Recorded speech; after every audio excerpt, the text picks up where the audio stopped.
വിഷ്ണു എവിടെയെന്ന് ചോദിച്ച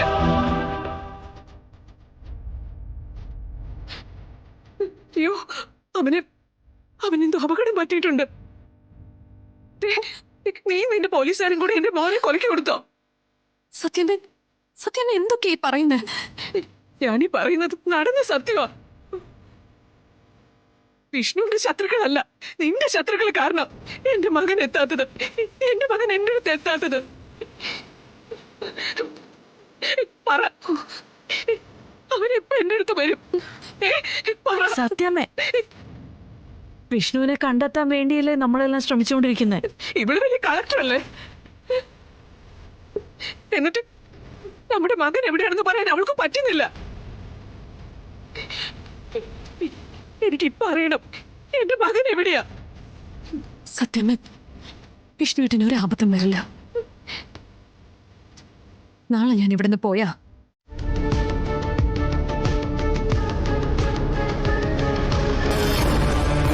ഞങ്ങൾ പറയുന്ന രീതിയിൽ മുന്നോട്ട് പോയാൽ വിഷ്ണു ഞങ്ങളുടെ കയ്യിൽ സുരക്ഷിതനായിരിക്കും. എന്താ നിങ്ങക്ക് വേണ്ടത്? പണം 50 ലക്ഷം രൂപ. നമ്മളെ പോലീസുകാരും ഫോളോ ചെയ്യുന്നില്ലെന്ന് ഉറപ്പല്ലേ? ഇല്ല കുഞ്ഞ്, ഞാൻ ശ്രദ്ധിക്കുന്നുണ്ട്. ആരെങ്കിലും ഫോളോ ചെയ്യുന്നതായിട്ട് തോന്നി എന്നോട് പറയണേ. പറയാം.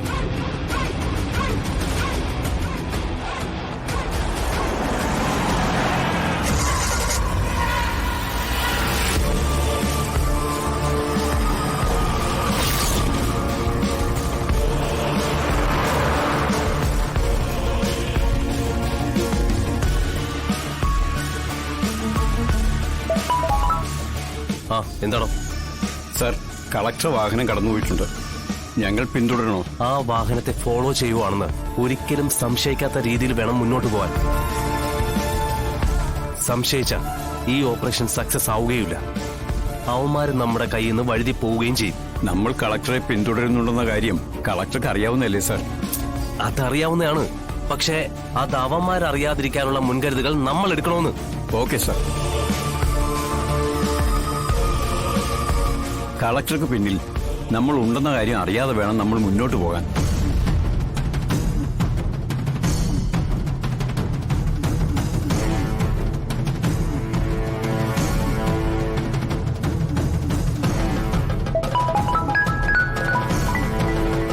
Hello madam. അവര് പറഞ്ഞതനുസരിച്ച് പമ്പ് ഹൗസിന് മുന്നിലേക്ക് ഞങ്ങൾ എത്തിക്കൊണ്ടിരിക്കുക. ഏതാണ്ട് അതിന്റെ അടുത്ത് തന്നെ ഞാനും ഉണ്ട് മാഡം. അവർക്ക് സംശയമൊന്നും തോന്നില്ലല്ലോ? ഇല്ല. അവിടെ എത്തിക്കഴിഞ്ഞാൽ അവര് പറയുന്ന നിർദ്ദേശത്തിൽ കാര്യങ്ങൾ ചെയ്യുക. മാഡം ഒന്നുകൊണ്ടും പേടിക്കണ്ട. അവരറിയാതെ മാഡത്തിന്റെ 100 മീറ്റർ ചുറ്റളവിൽ ഞങ്ങൾ ഉണ്ടാവും. ധൈര്യമായി ഡീൽ ചെയ്യാം. ശരി.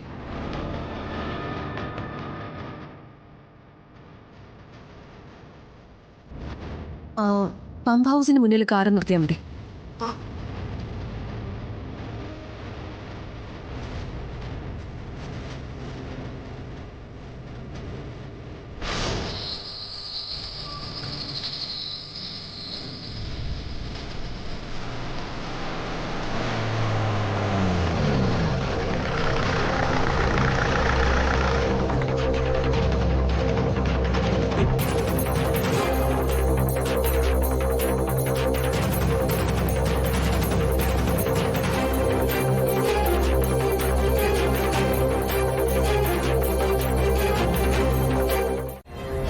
ഓക്കെ റസാഖ്.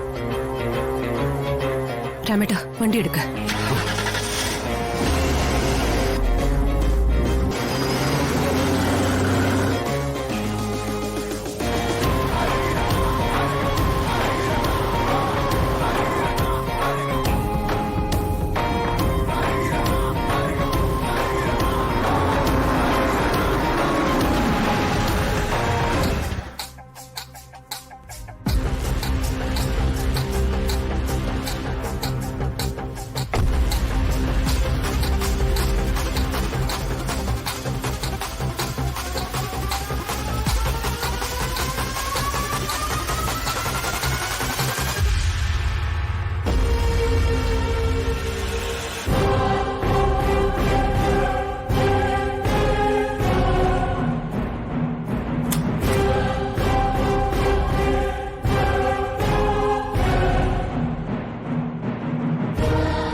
വണ്ടി വേഗം എടുക്ക കൂട്ട്.